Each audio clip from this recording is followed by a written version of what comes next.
na sote tunafahamu kwamba kuna wakati wa Misri, wana wa Israeli walikuwa wametekwa nyara pale Misri. Bwana apewe sifa. Waliwatumikisha kwa muda mrefu, lakini wakati wa Bwana ulipofika, ilibidi Mungu akamtume Musa akaweze kuwaokoa wana wa Israeli. Sio Musa aliyewaokoa wana wa Israeli, lakini ni Mungu alikuwa ndani ya Musa akiwaokoa wana wa Israeli. Bwana apewe sifa. Na pale tunafahamu kwamba Mungu anaweza kutumia mwanadamu akaweze kutuokoa. Bwana apewe sifa. Na tunaona kwamba pale walipotoka, tunaona wanafika pale katika ile bahari. Bahari ilikuwa imejaa na wana wa Israeli wakashikwa na hofu. Wakaona kwamba ni vipi tutakavyoweza kuvuka hii bahari. Lakini Mungu katika ukuu wake, jinsi alivyosema katika mstari wa kwanza kwamba yeye atawapigania nao watanyamaza kimya. Bwana apewe sifa. Mungu akajidhihirisha, akaona kwamba Musa huyu alikuwa na fimbo, ikabidi akanyosha kwamba mwisho bahari uligawanyika kwa upepo mkubwa, uligawanya ule bahari. Upande wa kulia maji ukasimama na upande wa kushoto. Wana wa Israeli wakatembea katikati ya huo mto, kwamba wakaweza kuvuka hadi ng'ambo ya pili. Bwana apewe sifa. Sote tunafahamu ni nini lilifanyika na jeshi la Farao, maana tunajaribu kuelezwa hapo kwamba jeshi hilo lilijaribu kuwafuata, lakini mwisho Mungu aliwatetea na akawapigania na akawaokoa wana wa Israeli, maana ilikuwa ni mapenzi na ni lengo lake wana wa Israeli waweze kufanya nini? Waweze kuokolewa. Bwana apewe sifa. So ndiposa niko na ujumbe wetu ama wa Mungu ambao umetupa katika siku hii kwamba Mungu atatupigania katika mwaka huu ili mtu yote aweze kufaulu. Ufaulu inamaanisha kwamba kuna viuzi umeruka, kuna vita umepigana, lakini mwisho Mungu atatupigania na atahakikisha kwamba kuna ushindi juu yetu. Bwana apewe sifa. Amen. Tunaanza mwaka uliopita tumepambana nao. Mwaka umejaa vitu vingi na kuna watu na kuna majaribu ya hapa na pale, lakini tumaini letu moja tu kubwa kwamba hatuwezi peke yetu. Mwanzo tunapoanza safari yote katika maisha, jambo lolote tunapoanza, this is the genesis, the beginning. We are starting a journey. Kuna back to school. Bwana apewe sifa. We are starting a journey. Kuna watu ambao wanapeleka watoto wao grade 10. Saizi wanaumwa na vichwa. Na wengine wetu wanakuja nyuma, wengine wetu wako mbele ama wanaingia university. Wengine wamepata matokeo yao jana na juzi. They are starting a new genesis. Wanaanza safari. Lakini safari wanaoanza, wapendwa, ikiwa Mungu hatatupigania, then itakuwa ni vigumu. Bwana apewe sifa. Lakini tunatumaini kubwa kwamba Mungu atatupigania katika hali na mali. Bwana apewe sifa. Ndani ya ndoa zetu, pengine kuna mlima ambao tunapanda. Ndani ya kanisa letu, ndani ya jamii, ndani kazini kwetu, kuna msukosuko, kuna milima tunapanda, kuna safari tunaenda, tunahama. We are in an exodus. Bwana apewe sifa. But without God, bila Mungu kutupigania, kutusaidia, kutupa nguvu, hatuwezi kumaliza hiyo mwendo. Bwana apewe sifa. Amen.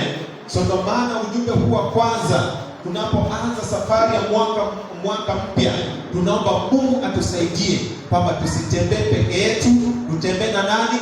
Na Mungu. Praise God. Baba, nitie nguvu, nimalize mwendo salama. Amen. Atutie nguvu tumalize nini? Mwendo salama. Maana pasipo huyu Mungu kutusaidia, then itakuwa ni vigumu. Kwa hivyo anatuhakikishia kwamba yeye atatupigania hivi vyote hivi. Bwana apewe sifa. Na ikiwa Bwana atatupigania, then kuna maneno ama mambo karibu 5-6 yenye sisi tunastahili tufanye ili kuhakikisha kwamba Mungu atatupigania. Kusema ukweli, ndugu au dada, Mungu hawezi akatupigania ikiwa yeye hatujamweka ndani, hatujamtanguliza katika vita zetu. Bwana apewe sifa. Ikiwa Mungu hatujamweka yeye mbele, hawezi kutupigania. Kwa kifupi nasema kwamba lazima tumtangulize nani? Mungu. So jambo la kwanza, ukitaka kufaulu kwa chochote, ukitaka kufaulu katika mwaka huu, kuna kanuni chache ambao inaweza tusaidia sisi kufaulu katika mwendo. Bwana apewe sifa. Wana wa Israeli walianza safari, lakini hawakuanza safari peke yao. Waliita nani? Mungu. Bwana asifiwe sifa. So jambo la kwanza ukitaka kufaulu 2026, jambo la kwanza ni umtangulize Mungu. Sema neighbor. Ukitaka kufaulu 2026 umtangulize Mungu. Kama mbona sisikii? Sema ukitaka kufaulu 2026 mtangulize Mungu. Sema tena kwa sababu tukitaka kufaulu 2026 mtangulize Mungu. Amen. Bwana asifiwe sifa. So jambo la kwanza ukitaka kufaulu katika mwaka huu, aidha katika masomo watoto wako, aidha katika biashara yako, aidha katika ndoa, katika huduma, katika kazi yako, mtangulize Mungu. Bwana asifiwe sifa. Put God first. Anasema katika Mathayo mlango ule wa 6 mstari wa 33, anasema kwamba mtafuteni kwanza ufalme wake na utakatifu, na hivi vitu vingine vitafanya nini? Mtazidishiwa. Seek ye first the kingdom and the righteousness of God, and all these other things shall be added to you. Bwana asifiwe sifa. Kwa hiyo tunapoanza safari yoyote, kwamba jambo la kwanza tufanye nini? Tumtangulize Mungu, kwa sababu Mungu ndiye muweza. Yeye asipoulinda mji, walinda wanafanya kazi bure. Sisi askari tunamtanguliza Mungu. Mwalimu akamtangulize Mungu, mfanyi biashara akamtangulize Mungu. Bwana asifiwe sifa. Mzazi akamtangulize Mungu. Wakati unaingia kwa biashara yako, usifungue tu ukaanza kuuza direct. No, nena maneno, ombea. Bwana asifiwe sifa. Asubuhi unapoamka, watoto wako wanaenda shuleni, don't just release them. Amen. Praise be God. Wafunike na damu ya Yesu Kristo. Tanguliza Mungu mbele yao. Bwana asifiwe sifa. Unapotaka kuchukua hatua yoyote, tanguliza huyu Mungu. Bwana asifiwe sifa. Kazi unapoenda, mtangulize Mungu. Maana kazi unapoenda kuna watu, na kuna watu wengine wanakuja pale lakini wako na nia tofauti. Lakini unapomtanguliza Mungu, then ni kama kunaeleza kwamba Mungu ako kupigania. Bwana asifiwe sifa. Amen. Kwa hivyo kuanza jambo lolote na Mungu inakuruhusu wewe uweze kulainisha mambo yako, mawazo yako na Mwenyezi Mungu, na kuweza kufanya kazi yako, na mambo yote unaofanya yanakuwa rahisi. Bwana asifiwe sifa. Yatakuwa yanaongozwa na nani? Na Mungu. Bwana asifiwe sifa. Jambo la pili ambao ukitaka kufaulu katika mwaka huu wa 2026, jambo la pili ambao watu wengi wanapuuza, lakini ni jambo muhimu sana, ni kurudi kumpa Mungu shukrani. Bwana asifiwe sifa. Mtu yeyote ambao ana moyo wa shukrani ni mtu ambao Mungu anampenda, anamfurahia. Bwana asifiwe sifa. Mwaka 2025 tumemaliza, tunaanza mwaka mpya. Kabla uanze mwaka huo, urudi umpe Mungu nini? Shukrani. Bwana asifiwe sifa.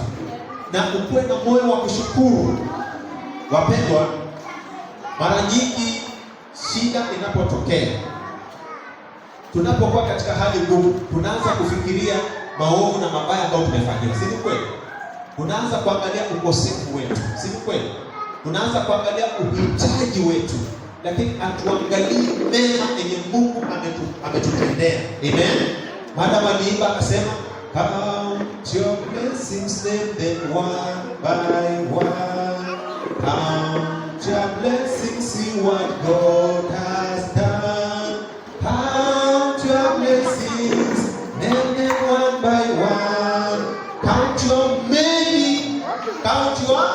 many blessings, see what God has done. Bwana asifiwe sifa. Mara nyingi wakati huyu unanieleza mambo mengi sana, nasema count your many blessings, but now today kuna watu ambao wako na moyo wa kulalamika na kunung'unika na kusema kwamba Mungu hajanionekania, mimi ndio nimetupwa, mimi ndio niko na shida. Hapana. Bwana asifiwe sifa. Kushukuru haijamaanisha kwamba umepata yote. Hello? Uliza mwenzako, wewe unashukuru wakati uko na yote ama unashukuru hata kama hauna? Bwana asifiwe sifa.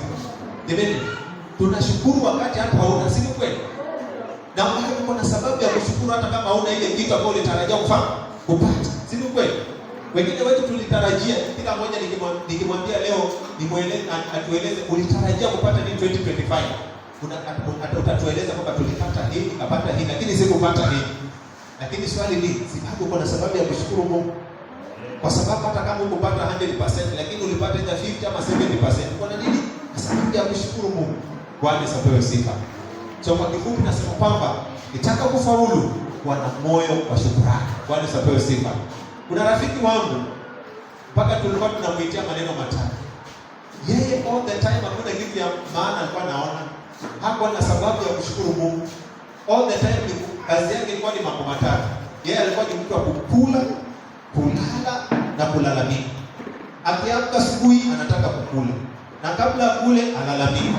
Akimaliza kukula na kulalamika analala. Bwana apewe sifa. Nilitafuta neno ya kushukuru, alitafuta neno ya kushukuru kwa mdomo yake, si kuona. Bwana apewe sifa. Na huyu rafiki yangu akabaki hivyo, aliyebarikiwa. Kwa sababu gani? Unaporudi kushukuru, acheni tuseme ukweli. Unaporudi kushukuru, unamweleza ni kama unamchochea huyo mtu, si ndio? Unasema kwamba unamfanya huyo mtu aanze kufikiria, kama nilipea kidogo tu na amerudi kunishukuru, wacha naye nifanye nini? Kushukuru mtu ama kushukuru Mungu ni kama kumuomba yeye tena. Bwana apewe sifa. Amen. Ni kufanya nini? Ni kumuomba yeye. So usipokushukuru yeye ni kama hujamuomba, si ndio? Amen. Ushaipata mtoto unamnunulia peremende hivi na umevija ingine kwa mfuko, alafu anachukua hivi, alafu anasema mama thank you. You feel like ni kama uchomoa hata hiyo ingine ufanye nini? Upeane, si ndio? Na ukipata mtu ambao hana shukrani unampea hivi, anashika kwanza na anamoka mkono wako. Kwanza kichukua, wengine hata anaenda zaidi. Na mzee nilimnunulia shati na longi, nikamnunulia bibi yake dress, nikaenda nikampea. Sasa mimi natarajia washukuru. Mzee akachukua longi akashika hivi, na akachukua shati akaangalia hivi, akaniambia, "Sasa na koti nitapata nini?" Sasa anasema sasa umeleta shati na longi. Sasa angalia wewe unaniletea koti. Nikasema ingekuwa wewe ndio mimi, hata koti ungeenda kuchukua kweli. Hata hiyo shati na longi ungechukua, nilikuwa natamani nichukue tu nipelekee mzee mwingine. Bwana apewe sifa. And that is how God feels when we fail to give thanks back to him. Bwana apewe sifa. Unapokuwa na moyo wa shukrani, unachochea Mungu afanye nini? Akuongezee zaidi. Lakini unaponyamaza, unamfanya Mungu pia akanung'unika. Anasema, "Ai, huyu mtu nimebariki kwani? Bwana ananionaje? Bwana ana shukrani. Bwana usikate." So coming back, giving God thanks is a way of asking him to give us more. And he's going to give us more in Jesus' name. Bwana apewe sifa.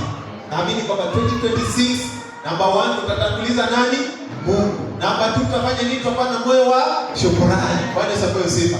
Na shukrani hiyo inakuwa kwa Mungu, na pia shukrani kwa wenzako. Kama mzazi wako amekufanyia kazi nzuri, please mshukuru. Bwana apewe sifa. Mume wako amekufanyia, amekununulia kitu shopping nzuri, please mshukuru. Mke wako amekufanyia, mshukuru. Bwana apewe sifa. Mchungaji wako unaona amekubariki, kwa nini usimshukuru? Ukimshukuru kwanza anakuombeanga maombi mazito mazuri sana. Inaweza kwa isolate hata kama Mungu alikuwa na delay baraka zako hiyo siku. Mungu atakuwa provoked. Mungu atakuwa provoked mpaka anakubariki hata kabla wakati wako kubarikiwa utafika. Bwana apewe sifa. The power of giving thanks. Usikuwe na moyo wa kunung'unika. Usikuwe na macho ya kutoona mengi. Bwana apewe sifa. Na pia ndani yetu kila mmoja ni wa maana sana. Amen. Naweza kuwa mtu ana tabia yake lakini bado ana umuhimu wake. Ushukuru Mungu. Bwana apewe sifa. Ushukuru Mungu. Maana hata kama ni mbaya lakini kesho atafanya nini? Atabadilika. Bwana apewe sifa. Amen. Usipe kama rafiki yangu. Kuna kazi ni wangu alikuwa mwanamke mmoja alikuwa kazi yake alikuwa ni mchoyo sana lakini alikuwa na lini. Sema kwamba sasa huyu yani ni mchoyo sana, hawezi pea mtu kitu chochote. Akasema dawa yake waje nifukuze